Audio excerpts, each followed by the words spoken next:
Buenas tardes, compañeros. Estamos de nueva cuenta reunidos en esta plataforma del aula virtual de la Universidad CI para continuar con la asignatura de Derecho Administrativo.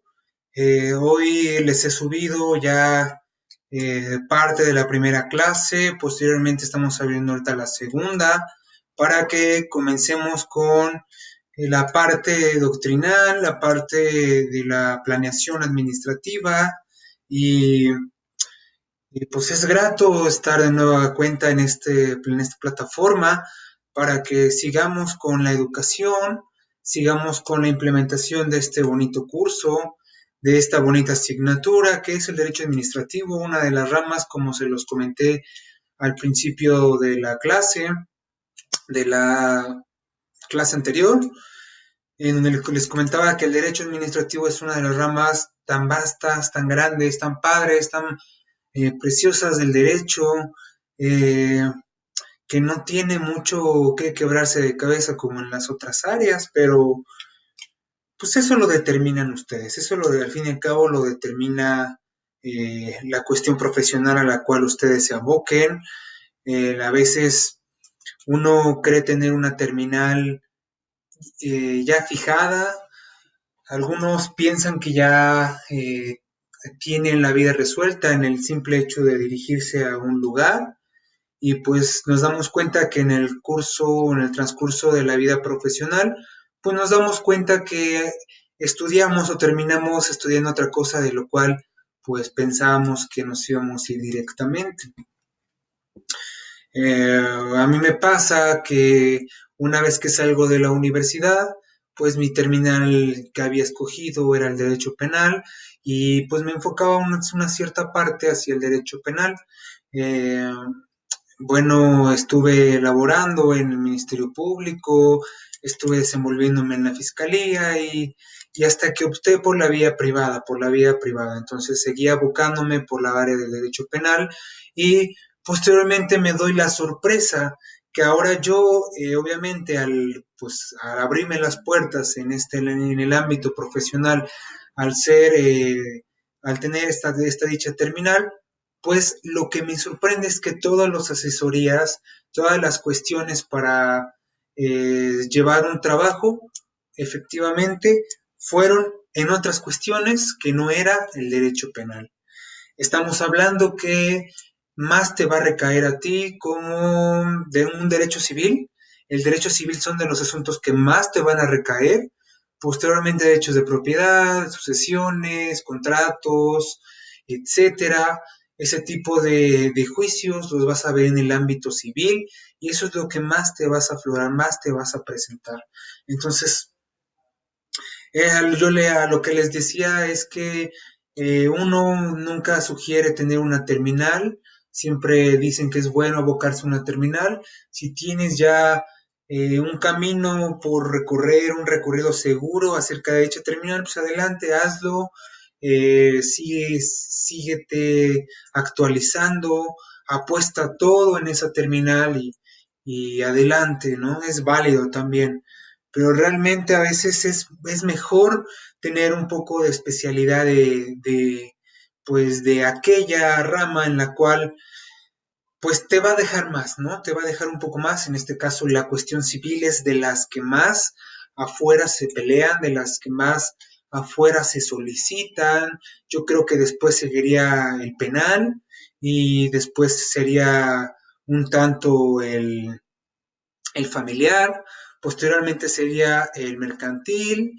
estaríamos viendo también la cuestión del derecho laboral, la nueva parte que es el sector del derecho empresarial, que también está tomando auge actualmente, y bueno, ya está subiendo lo que son las necesidades de un abogado en la cuestión empresarial, ya cada vez se está dando más apertura para que se pueda pues tener esa aportación de un abogado en la cuestión empresarial, que ahorita es una de las terminales no tiene, bueno, sabemos que siempre la cuestión y relaciones de empresas de los particulares siempre ha existido, pero ahora con el paso y de la tecnología, las nuevas herramientas para la realización de la empresa, las nuevas estrategias para la creación de una, para la misma estrategia de la propia empresa, de la propia administración interna con pues los trabajadores, han hecho que surjan nuevas terminales como lo que es el derecho empresarial. No he tenido la oportunidad pues de entrar a una empresa, de poder asesorar en la cuestión empresarial. Sé que es un ámbito muy padre, sé que es un ámbito diferente y bueno, si alguna vez se tiene la oportunidad, adelante, adelante.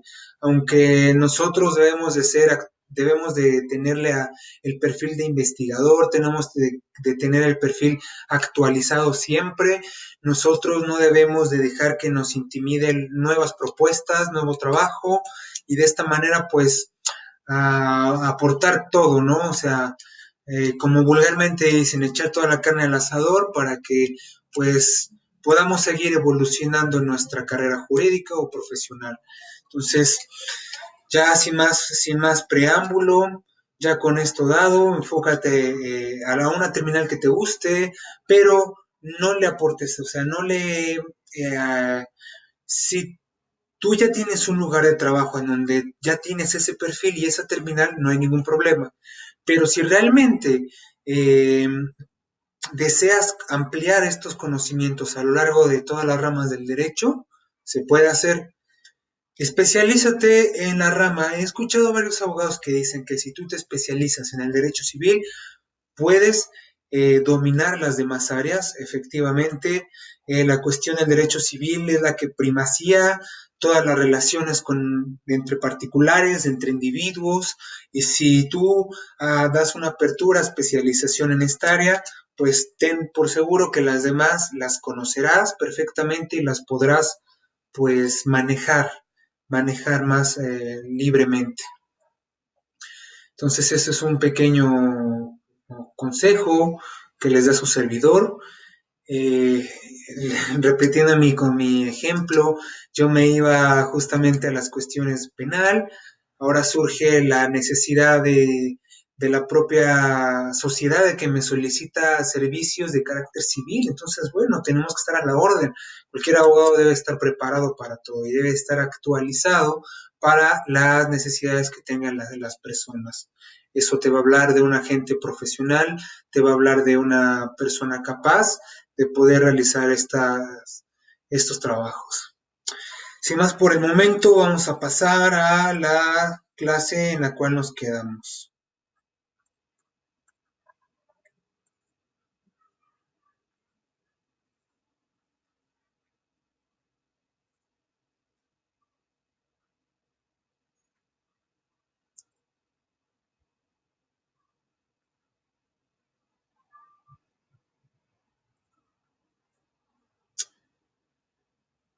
Perfectamente.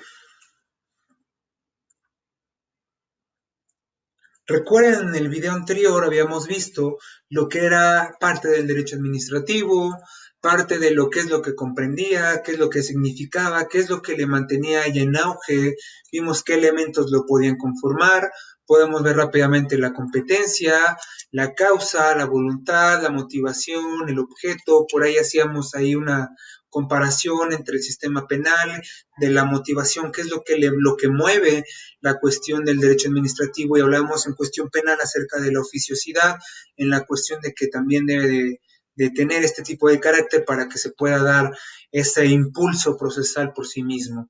Tenemos también el procedimiento, la finalidad, la forma y hasta ahí nos quedamos en cuestión de los elementos que lo conforman.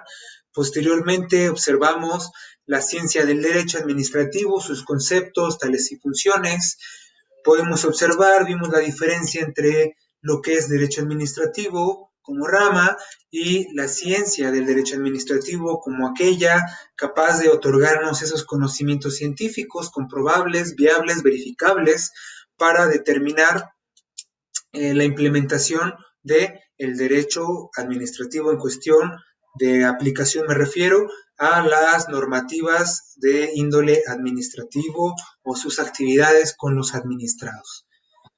Siguiendo el mismo punto, quedamos en la diapositiva número 7, en la cual habíamos notado la diferencia entre el derecho administrativo y la ciencia del derecho administrativo. Podemos ver rápidamente ambas diferencias de las cuales habíamos explicado en el anterior video, en la anterior clase.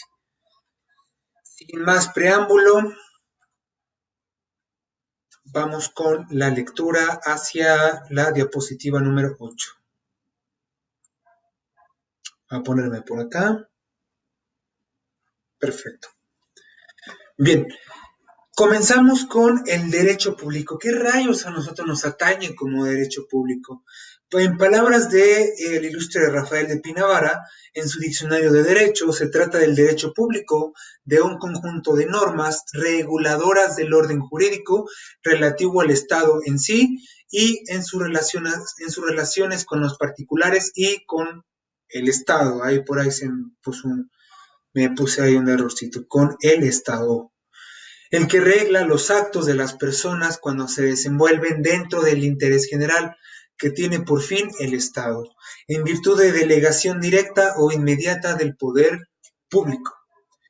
Esto es, dicho en otras palabras, se trata de la rama del derecho positivo que ordena las relaciones de subordinación y supraordenación entre el Estado, representado por la administración pública, y los particulares, así como entre los distintos organismos que componen el poder público.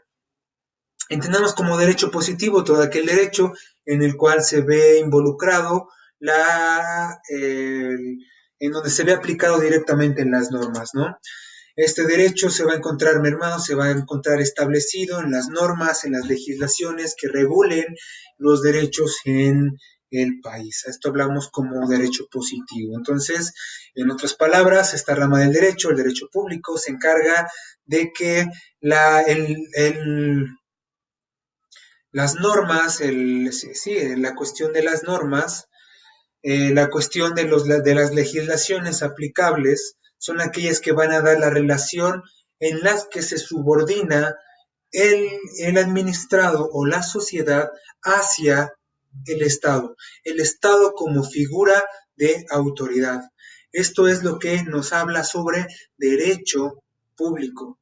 Esto está representado por la administración pública. Este derecho público, su representación va a estar por medio de la administración pública y por medio de la administración, pues tiene al Estado como el mayor de autoridad y posteriormente jerárquicamente por debajo del Estado nos encontramos la sociedad y los ciudadanos, ¿no? Los ciudadanos o para en efectos de la administración, el administrado o los administrados, así como entre los distintos organismos que componen el poder público. De esta forma tenemos organismos centralizados, descentralizados, los gubernamentales, no gubernamentales, todas estas adscripciones que están registrados, estos organismos que están sometidos bajo la administración pública federal.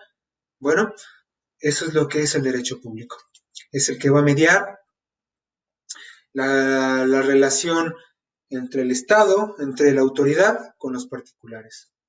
Ya dando este concepto, pasemos a la segunda.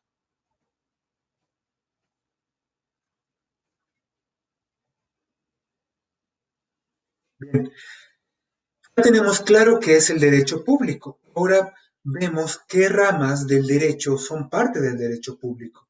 Encontramos que son ramas del derecho público las siguientes. Tenemos la primera como el derecho constitucional, aquella rama que atañe a la interpretación de los textos jurídicos de la Constitución y otros ordenamientos por escrito que son fundamentales en la construcción del Estado. ¿Qué tenemos también como derecho constitucional?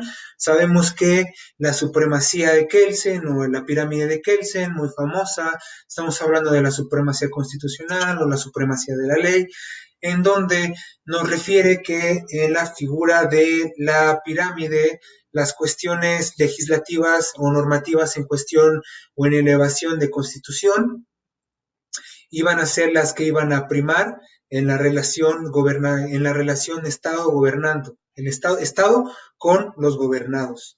Esta relación iba a ser la ley suprema, en la cual la Constitución iba a ser la máxima ley en donde iba a imperar en el Estado mexicano y posteriormente, jerárquicamente, vamos a decirlo así, de mayor a menor, su aplicación o su efecto en cuestiones del sistema jurídico, tales y podemos recordar que por encima de todo el reglamento, toda la normativa, encontramos a la Constitución, por debajo encontramos leyes, códigos estatales, reglamentos estatales, perdón, códigos o leyes que están en ámbito estatal. Posteriormente, abajo tenemos aquellos reglamentos municipales, reglamentos en donde se funjan las actividades de pues los propios municipios van a estar ahí y por debajo de encontramos los reglamentos de los organismos públicos, reglamentos que son de carácter, digamos, jerárquico en la cuestión administrativa de bajo nivel. A partir del derecho constitucional vimos que es aquella rama que, como es del derecho público, es una de las ramas que lo que dice la Constitución es lo que debemos de nosotros hacer como ciudadanos, no hay más. En las cuestiones de amparo, pues podemos observarlas que cuando solicitamos este medio de control jurisdiccional, pues lo que hacemos es que ante una violación hacia nuestros derechos, inmersos en el 14 en el 16, podemos justificarlo y ante vamos a decirlo así, ante una mala jugada, una mala pasada, una mala actuación de nuestras autoridades, ya sea locales, federales, judiciales, administrativas, etcétera, pues podamos realizar este tipo de queja a manera de que se hagan respetar los derechos que están consagrados en nuestra Carta Magna. Es por eso que el derecho constitucional va a ser aquella rama del derecho público. Luego pasamos al derecho administrativo, es aquella que regula la administración pública y formula y modula el funcionamiento y las relaciones entre los diversos organismos que compone el Estado. Como su nombre lo dice, es la que regula la administración pública y su funcionamiento del Estado con los organismos que tienen la función de servir a los administrados. Esto es que todo lo que emane del derecho administrativo tiene que ser llevado a la realización y a la ejecución de dicho acto administrativo hacia los administrados. Tenemos el derecho internacional público, será aquel que atañe a las relaciones entre los distintos estados, nación del planeta, sus planes conjuntos, sus acuerdos e intercambios económicos, sus disputas fronterizas. Perdón.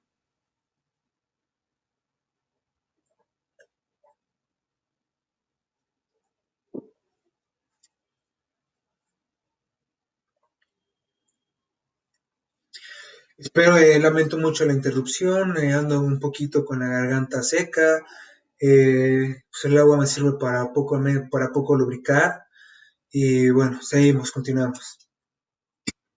Bien, hablamos acerca del derecho internacional público. Va a ser aquel que atañe a las relaciones entre Estado, nación, de cualquier país. Vamos a poner un ejemplo acerca de algo acerca del derecho internacional público. Bueno, según parte de la Carta del Derecho de Naciones, en uno de los aspectos hacia los tratados del mar y todas estas legislaciones del mar territorial, especifica que todo país debe tener goce de una entrada hacia el mar o debe de tener una entrada liberada para que deba de tener contacto con una superficie determinada que le sirva para tener acceso al mar. Ahora, esto es un derecho universal que los países tienen, que los países tienen la necesidad, si es que algunos tienen la necesidad, lo pueden hacer. Uno de los ejemplos de derecho internacional público muy sonados ha sido el país de Bolivia. Para los que no recuerden, Bolivia se encuentra al sur, se encuentra en Sudamérica, Se encuentra colindando con Perú, colindando con Argentina, con Chile, y cuando ustedes se percatan al momento de ver pues el mapa, la geografía de ese lugar, nos damos cuenta que Bolivia no tiene acceso al mar, se encuentra a la mitad, se encuentra entre dos países de los cuales pues Bolivia no tiene mar. ¿Qué hacemos ahí? Pues el derecho internacional público, las herramientas internacionales, los organismos internacionales han promovido que Bolivia tenga un acceso al mar. Ahora, qué bien, ¿no? Qué bien que este país tenga acceso al mar, le abren una determinada línea fronteriza para poder tener un acceso directo al mar, pero la situación es que, y ahí va la problemática en la cuestión de derecho, porque si bien este derecho atañe o le es necesario al país por tener la exigencia de una salida al mar, pues se dan cuenta que otros países de los cuales están obligados a abrirse, a ceder terreno, pues se dan cuenta que hay un conflicto constitucional, puesto que entran en un conflicto de transgresión a su soberanía. Imagínense, ustedes estarían de acuerdo que cederían una parte de su país, una parte de su estado, una parte de donde vivan, para que satisfacen necesidades o intereses ajenos a su nación, a otra nación tal vez. Es ahí que surge mucho el conflicto constitucional en cuestión de que, bueno, como país digo, pues son tantos metros cuadrados, tantos kilómetros, los abro, no tengo problema, no me quita nada, pero la cuestión no es sencilla, sino es completamente compleja, puesto que también se transgrede la soberanía de dichos países que pues están cediendo por sí mismos, por satisfacer necesidades e intereses de otro país. Y bueno, eso es lo que atañe el derecho internacional público, es lo que es el ente regulatorio acerca de relaciones Estado, gobierno, países, de las cuestiones que atañen de cuestiones de su administración, cuestiones de comercio, cuestiones que tengan que ver mucho con la representación del derecho en otros países. El derecho internacional público es el que la atañe. Poniendo este ejemplo, y también hay muchísimos ejemplos más, pero vamos a continuar. Obviamente tenemos la rama del derecho público, el derecho penal, tiene que ver con la capacidad punitiva del Estado, es decir, su capacidad para castigar a quienes violen la ley y para ejercer la coacción sobre los ciudadanos entre quienes impera.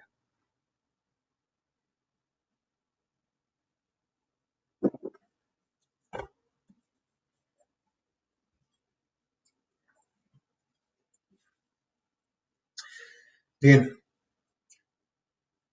por punición o punitividad o punibilidad, nos referimos con la capacidad que tiene el Estado para castigar a las personas que fueron transgredidas o fueron transgresoras de la normativa penal aplicable. Esto es que la capacidad punitiva solamente la va a tener el Estado como la autoridad en la cual va a tener la responsabilidad de llevar ante la justicia y poder dar ese castigo eficaz e idóneo hacia las personas que transgredieron una norma, que transgredieron una ley en cuestión penal.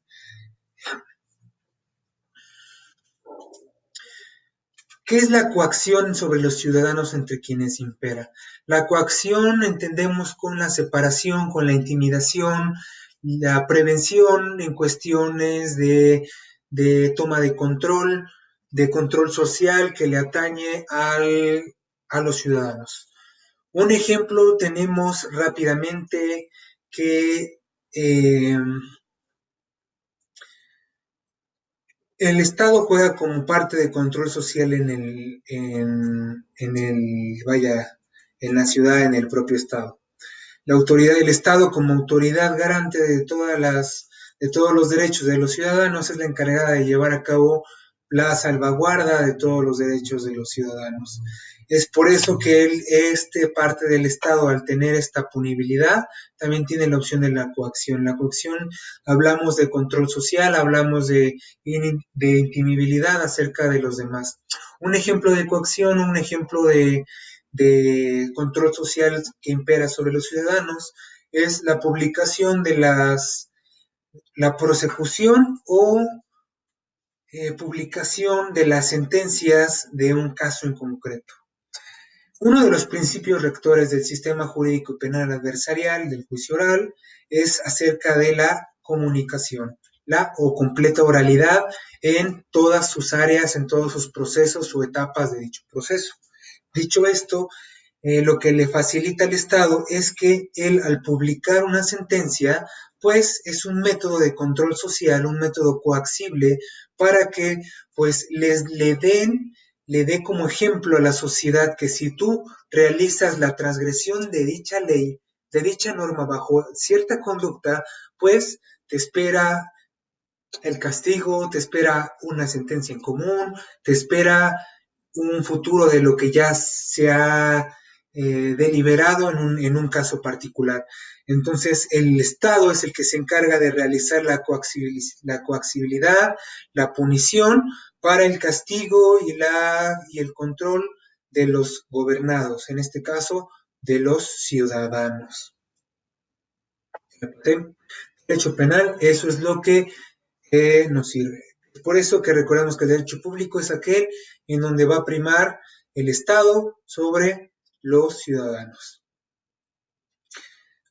Obviamente, el derecho penal no puede ser un derecho cercano, no puede ser una rama del derecho privado, sino imagínense qué tan fácil llegaría a ser que nos arregláramos por fuera y que el delito pues estuviese volando. Es por eso que el derecho penal es una de las ramas importantes del derecho público.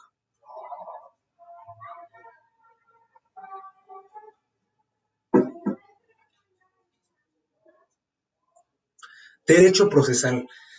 Entendemos el derecho procesal como aquel que regula los mecanismos y procedimientos del Estado con lo referente al modo en que ejerce su poder garantizando los derechos mínimos y la proporción en todo momento.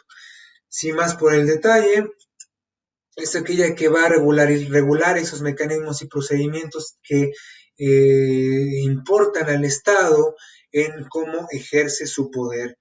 Digamos que es el principal objetivo de esta regulación es la garantización de los estados de derecho, del Estado de Derecho que tienen los ciudadanos, para que se respeten y se hagan valer en cada parte de estos tipos de derecho. Es también nos sirve para que nuestro Estado no caiga vamos a decirlo así, para que no caiga en abuso. Es por eso que el derecho procesal hace un reconocimiento del actuar jurídico de la administración y es la que nos va a delimitar el área de acción de este. Sin más por el detalle, vamos a continuar. Seguimos contemplando que demás ramas del derecho público encontramos el derecho laboral, es aquella rama vinculada con el marco legal que regula el trabajo para garantizar su dignidad, legalidad y justa retribución, así como los derechos y deberes de trabajadores, patronos, sindicatos, etc. De nueva cuenta, el derecho laboral no puede estar en el derecho privado, puesto que a veces la jerarquización en un trabajo se encuentra pues en su máxima expresión, puesto que el trabajador a veces como ente jurídico, el trabajador como un símbolo inferior en el trabajo, pues tiene que sucumbir ante la economía, ante el control, ante el tiempo del patrón, y esto generaría una cuestión de desventaja jurídica, si es que lo llevamos al caso del derecho privado. Es por eso que el derecho público, el Estado es el que opta parte como autoridad entre el patrón, entre los trabajadores, entre el sindicato, o también puede ser que también sea el trabajador dentro de la administración pública. El derecho laboral es el que va a garantizar por parte del Estado O sea, que el Estado es el que va a garantizar que el trabajo se esté bien regulado, se respete la dignidad, se respete la legalidad y se pueda contemplar o se pueda someter y se pueda llevar a cabo en todo lo que está emanado en nuestra Constitución acerca del derecho laboral. Tenemos como tal el derecho financiero, es aquel que va a regular los procesos de gasto público para garantizar la transparencia y buen proceder del Estado en su utilización en los fondos públicos. Sí, aquí es algo muy importante. El derecho financiero, como lo dice, es aquel que va a determinar la relación del gasto público hacia la administración, es el que va a regular, es el que va a ordenar, el que va a disponer de todo el gasto público, presupuestos, etcétera, para poder alimentar a todas las secretarías, toda la cuestión administrativa que emane del Ejecutivo. Eso es lo que va a realizar nuestro derecho financiero. Ahora bien, los especialistas en el derecho financiero pues son los que vamos a encontrar en la cuestión de la evaluación del control de egresos, control de ingresos de un país. En este caso es el que se va a encargar de regular el presupuesto. Como bien el derecho financiero abarca la administración pública federal, pues sabemos que el presidente es el encargado de revisar y de imponer o de proponer, ya sea de regular o modificar el presupuesto general del país y también el presupuesto que se le puede designar a los estados. Es por eso que el derecho financiero es demasiado importante en cuestiones del derecho público. Tenemos el derecho tributario, será aquel que tendrá que ver con los impuestos, tributos y otras formas de recaudación fiscal que el Estado emplea para autofinanciarse. Y aquí es una parte que no nos gusta. Como ciudadanos nos gusta disponer de los espacios públicos. Como ciudadanos a veces exigimos más espacios públicos, exigimos que los servicios públicos sean gratuitos, exigimos al Estado que nos determine o que nos haga más servicios públicos en beneficio de nosotros, en beneficio de la sociedad, pero sucede algo. No nos gusta dar impuestos. No nos gusta poder pagar los impuestos en fecha, en tiempo y forma. No nos gusta pagar la tenencia, no nos gusta pagar la actualización de nuestras escrituras. No nos gusta la aplicación de los impuestos, no nos gusta el IVA, el ISR. Perdón,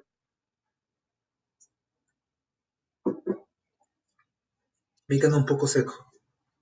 Bien, no nos gusta la cuestión de los impuestos, más sin en cambio queremos y queremos y queremos y queremos. Y a veces al Estado lo exprimimos y a veces entre la mala praxis de estos burócratas, pues luego por esa mala praxis llegan a derrochar mucho dinero o vamos a también no justificarlo por mala praxis, ¿verdad? A lo mejor estos dolosamente se atribuyen dinero o roban al erario. Imagínense qué es eso, y más nosotros no queremos dar ese impuesto, pues imagínense, obviamente no tenemos para programas sociales. El derecho tributario nos va a ayudar para que el Estado tenga presupuesto y pueda alimentar a las demás secretarías y puede tener un desarrollo uniforme en el desarrollo del país. Ahora bien, sobre el presupuesto que se obtiene, pues relativamente al momento de que se recauda esos impuestos, se recauda fiscalmente de todas las actividades comerciales y jurídicas del país, bueno, pues habrá que realizar un plan de costos, se habrá que realizar un dictamen económico para que se pueda determinar cuánto es lo que asciende el presupuesto económico y que de esta forma cuáles van a ser la repartición de dichos presupuestos a manera de poder estimular los programas sociales o las secretarías para la correcta impartición de la administración pública.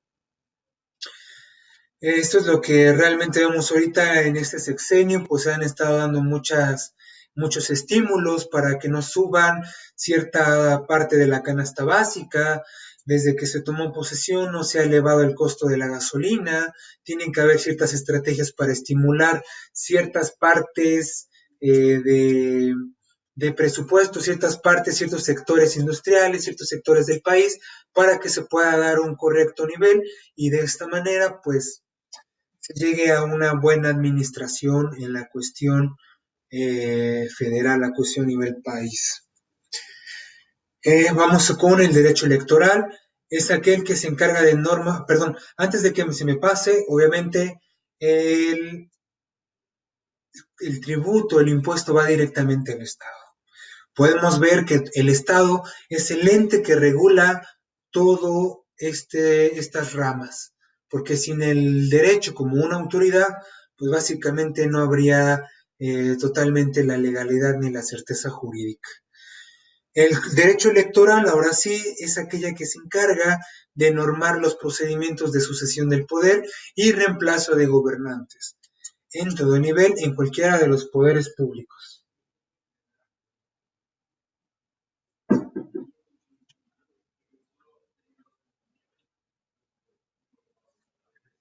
Perdón. Bien,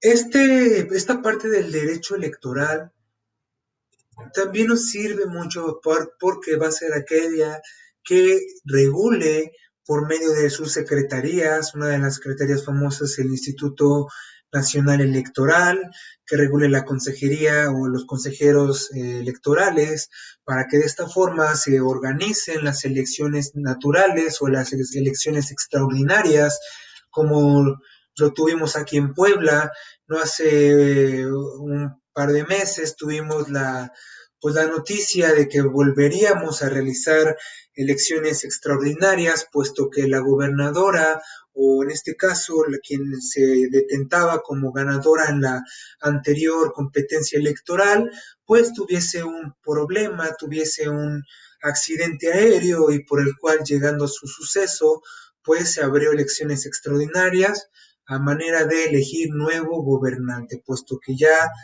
lo tenemos. Entonces, ¿quién se encargó de realizar todo ese movimiento? Fue el Instituto Nacional Electoral. Recordemos que por ser una dependencia pública debe estar adscrita al derecho público y a la administración pública federal. En este caso, cada estado va a tener una institución estatal y posteriormente esa debe de rendir cuentas a la institución nacional y esa misma debe de rendir cuentas al Poder Ejecutivo o la Administración Pública Federal. Estamos claros que el Estado va a ser aquel que se va a encargar de dar la pauta para la elección natural o extraordinaria de estos procesos en donde se elijan a gobernantes, se elijan a diputados, senadores, etcétera.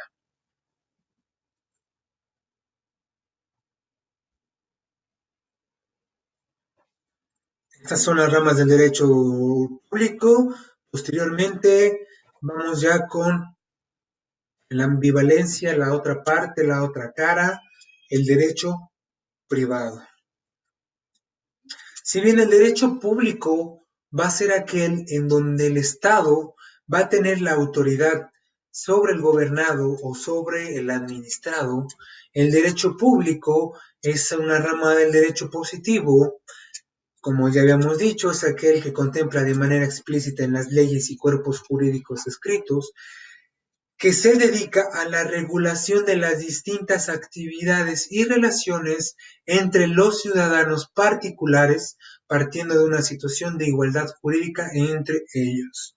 Ahora bien, y quiero explicar un poquito de esto. ¿El Estado puede estar en el derecho privado? La pregunta sería esa. ¿Ustedes qué dirían? ¿Sí? ¿No? ¿Cómo el Estado puede estar igual que un gobernado? ¿Cómo el Estado, según su administración, según su autonomía, cómo puede estar de igual forma, no sometido, pero en igual circunstancias que el gobernado? Pues sí, Efectivamente, el Estado también puede tener características jurídicas en las cuales le permita tener una igualdad jurídica entre los propios particulares. Un ejemplo tan sencillo es que nuestro Estado al momento de contratar servicios públicos con una determinada empresa, pues él se convierta en un ente jurídico, en un ente de responsabilidad jurídica, en la cual se someta dicho, a pagar dicho servicio en el cual se está sometiendo o se está partiendo de una situación de igualdad jurídica entre pues el Estado y el particular. Así que el Estado también puede verse inmerso en una situación de igualdad jurídica entre un particular. Bien, el derecho privado es aquel que se dedica a la regulación de distintas actividades y relaciones entre los ciudadanos particulares. Esta rama del derecho se rige por dos preceptos fundamentales. La primera va a ser la autonomía de voluntad, en la cual estipula que las interacciones entre las personas en la búsqueda de sus propios intereses se lleven a cabo de propia y libre voluntad, sin presencia de coacciones, engaños, violencia o obligación. Solo así podrán tener vigencia legal, siempre que no contradigan lo establecido en ningún ordenamiento legal. ¿Qué entendemos por autonomía de voluntad? Bueno, que si tenemos un conflicto entre partes y que si se puede solucionar, si estas dos partes, obviamente sin contradecir lo establecido por alguna normativa, llegan a una solución de controversias, a una solución de conflictos, adelante. Por el simple hecho de que esta parte del derecho privado tiene autonomía de la voluntad, en cualquier parte del proceso se puede cerrar, puesto que se ve sufragado, se ve se ve como favorecido el derecho que tienen las partes para poderse comprometer en igualdad y puedan más que nada resolver sus problemas. Esa es la parte, la ventaja de la autonomía de la voluntad en el derecho privado.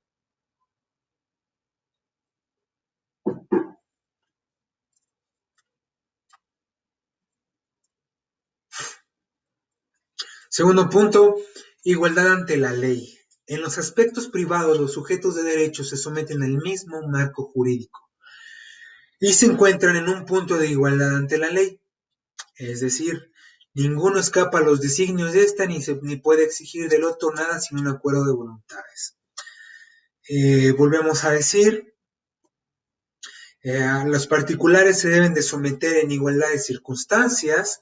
Estamos hablando que el Estado también se puede someter en igualdad de circunstancias con los particulares y que de esta manera la ley es la misma que dicta el procedimiento y que si no hay problema en cuestiones de estas ambas partes en solucionar para favorecer su voluntad, no va a haber ningún problema, siempre y cuando la ley lo permita. Eso es lo bueno del derecho privado. Vamos a ver más adelante cuáles son las ramas del derecho privado, en las cuales eh, pues, se pueden llegar a estos acuerdos fácilmente. Bien.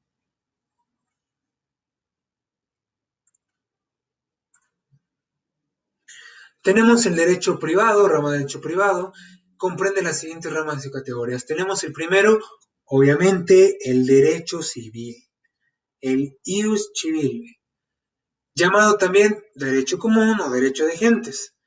Regula las relaciones y transacciones jurídicas entre las personas, así como lo que involucra sus derechos, libertades, patrimonios o transmisión de estos. Un ejemplo de derecho civil será aquella, me parece, vamos a poner un ejemplo práctico. Ya saben, yo soy de muchos ejemplos.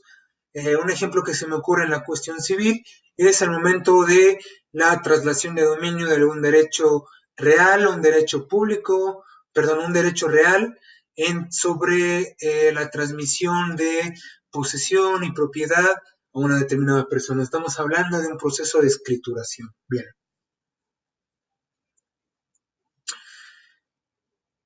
Recordemos que el derecho privado va a ser aquel derecho, aquella parte en donde van a estar involucradas los interesados, las personas, los particulares, y que por la misma sincronía de la ley van a ser iguales.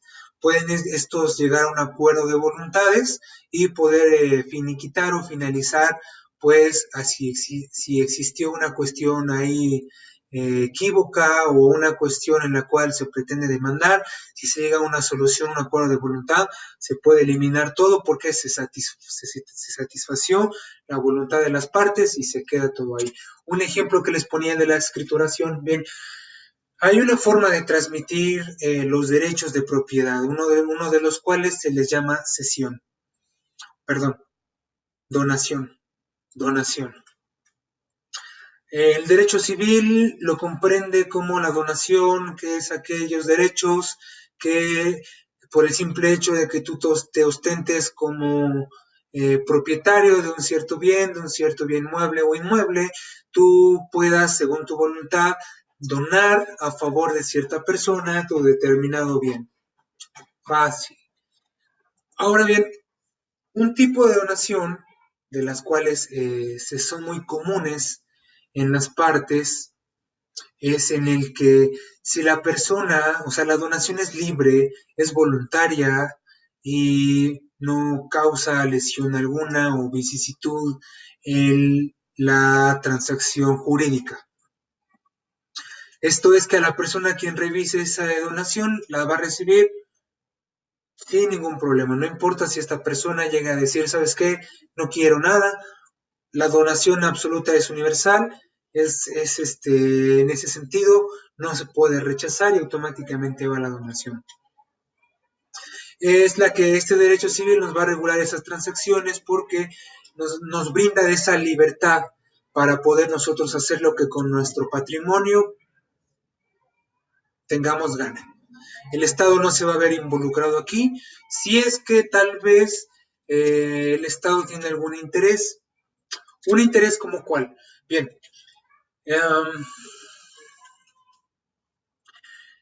recordemos que las prescripciones positivas o prescripciones negativas en el sentido de posesión y en la propiedad o en las cuestiones de bienes inmuebles se pueden dar en el famoso llamado juicio de Sucapión o de Sucapión.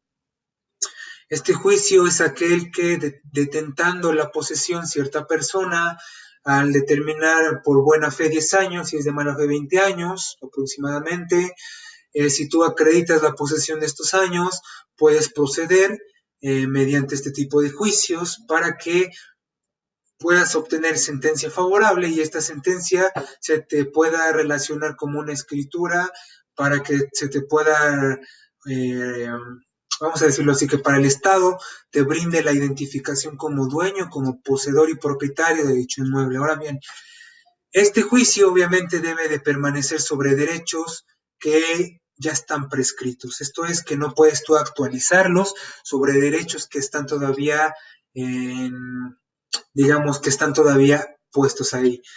Suele mucho confundirse esto porque he escuchado varias consultas, he escuchado varios consejos, varias personas que dicen, oiga abogado, yo estoy en mi casa, ya llevo 20 años y la verdad, 15 años vamos a ponerle, 15 años. Y quiero ver, porque un amigo, ya saben, siempre surgen esos.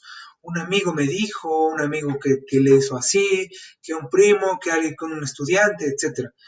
Que me puedo apropiar y puedo crear propiedad. Ok, está bien. Usted renta, con el simple hecho de haberme dicho que sí esa persona, pues actualmente no se tiene prescripción positiva en ese sentido, puesto que los derechos se encuentran todavía vivos, se encuentran reales esos derechos, por los cuales una vez actualizándolos no se puede haber prescripción y posteriormente no se puede dar la adjudicación de dicho inmueble. Ojo con eso. Otro ejemplo de derecho civil en la cuestión del usucapión es, ustedes saben por qué las universidades públicas y el Estado tienen muchas, pero demasiadas y demasiadas propiedades en el centro.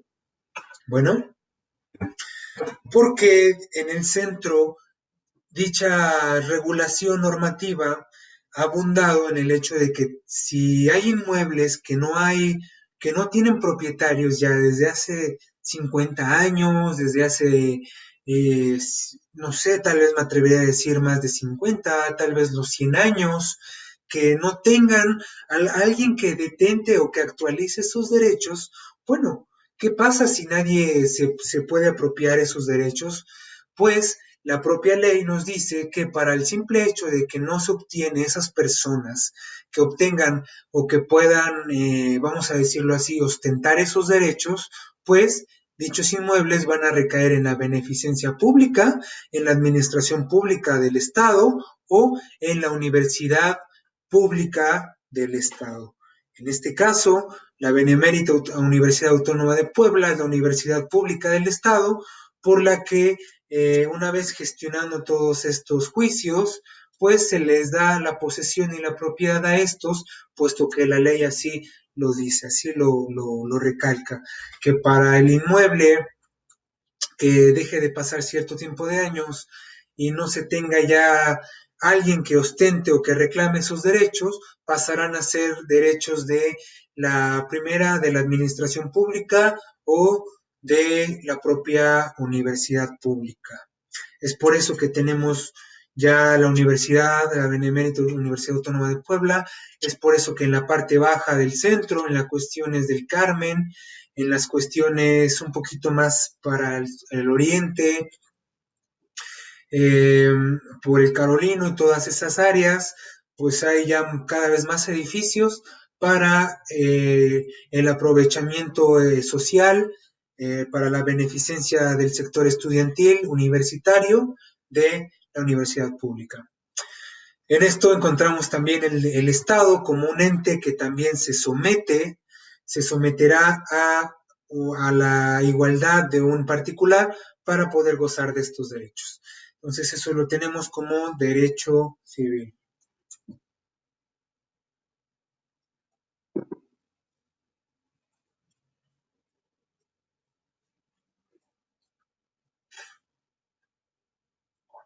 Bien, derecho comercial. El derecho comercial es aquel que va a regir las transacciones comerciales y los intercambios de bienes y servicios por dinero.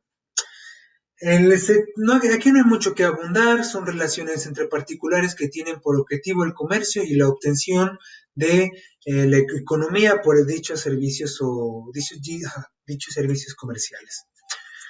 Estas transacciones, lo que va a hacer el derecho comercial es regularlas.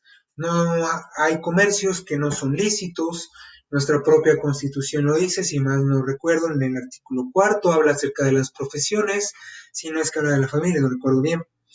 Eh, Nos dice que tenemos nosotros el derecho de profesar o de ejercer una profesión, tenemos la libertad de poder profesarlo, de poder ejercer cualquier profesión, siempre y cuando sea legal y no detente o no transgreda la norma o el ambiente social.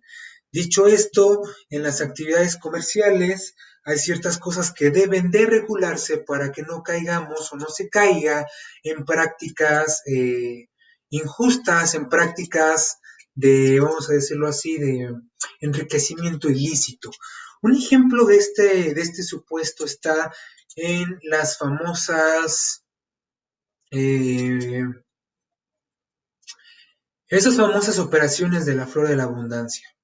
Este tipo de ordenamientos está prohibido, puesto que la obtención no es muy clara de la economía, la obtención y la repartición del dinero que ingresa hacia el dinero que se mueve no está totalmente justificable y entre el derecho comercial menciona que estos tipos de conductas comerciales deben de ser eliminadas, puesto que el resultado que se tienen de estas es la defraudación. Conocemos todos los procesos que llevan acerca de la flor de la abundancia, son un método fraudulento común entre estas personas, supuestamente está en abrir o en comprender un círculo de personas, un círculo sí, de individuos en las que les comprometan a inscribirse por un por una cifra, vamos a ponerle por 10,000 pesos, que es lo común que suele hacer. De 8 personas que están comprendidas en ese círculo, en esa flor, pues todas corresponden dar en la inscripción, vamos a decirlo así, de 10,000 pesos. Si tenemos 8 personas, comúnmente estos les llaman pétalos, en los cuales estos pétalos, al momento de dar sus 10,000 pesos, tenemos ahí que de 8 pétalos son 80,000 pesos.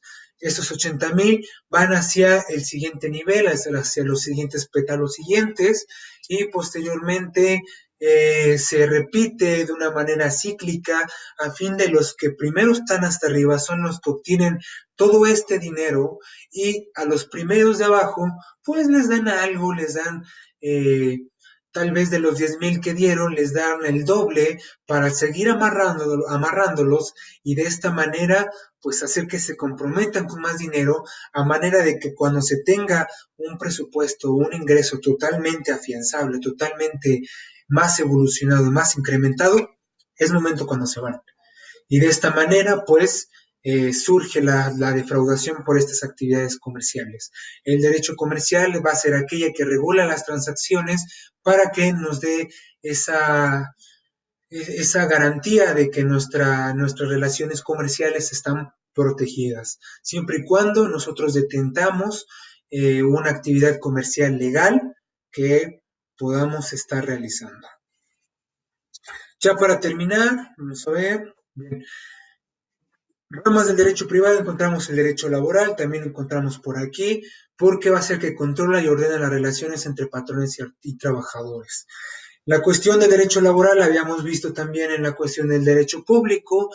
Hay a veces en donde el trabajador se pone de acuerdo con el patrón fuera de la situación jurisdiccional en la conciliación de arbitraje.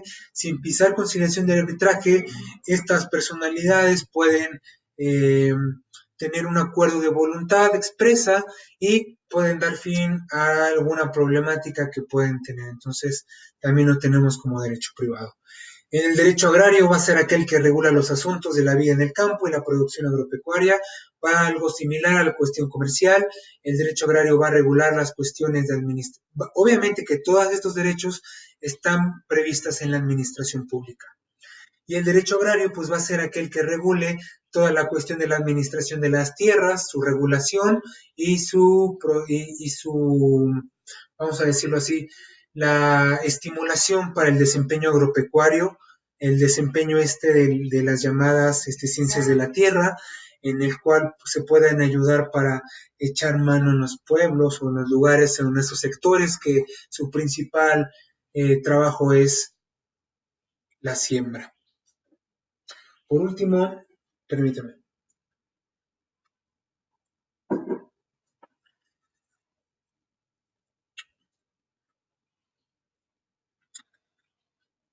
Por último, tenemos el derecho internacional privado. Ahora ya no tenemos el derecho internacional público, como aquella que es la que se eleva a cuestión de Estado con otro Estado, en la cual puedan tener una norma, una regulación entre estos estados, entre estos países. Ahora lo vamos a tener en cuestión privada y vamos a leer. Regula las transacciones comerciales que se producen entre estados y particulares de otras naciones o entre dos estados actuando como particulares. ¿Qué ejemplo podemos entender de derecho internacional privado? Entendemos como el internacional público, pusimos el ejemplo de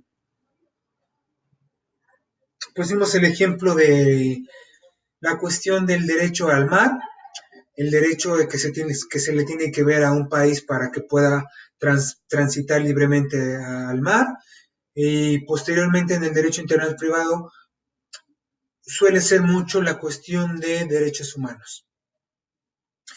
A veces, cuando suceden aquí varias partes, un ejemplo, cuando se transgreden normas de derechos humanos, ciertos estados como vigilantes, como encargados de vigilancia en la Corte Interamericana de Derechos Humanos o en la propia ONU, hay ciertos países que se rigen como protectores del derecho, como vigilantes, y de esta manera, si en algún país se está cometiendo alguna violación sistemática o una violación tremenda hacia los derechos humanos y el propio Estado se ha sobrepasado para actuar o defenderlos, bueno, pues otros países de los cuales estén garantes en la defensa de estos derechos humanos pueda entrar y pueda poder apoyarle, aportarle para que se pueda salvaguardar esos derechos en cuestión de defensa de los propiamente dichos derechos humanos. Es un ejemplo de derecho internacional privado. El más común es la cuestión comercial, esto es, que si alguien quiere exportar hacia determinado país, se va a someter al derecho internacional privado, ya que al ser un particular, se va a someter al régimen y control y ordenamiento de otro país para que también vuelva a ser al mismo nivel de los cuales está programado la venta en otro país, y de esta manera se dé la correcta comercialización en el derecho internacional privado.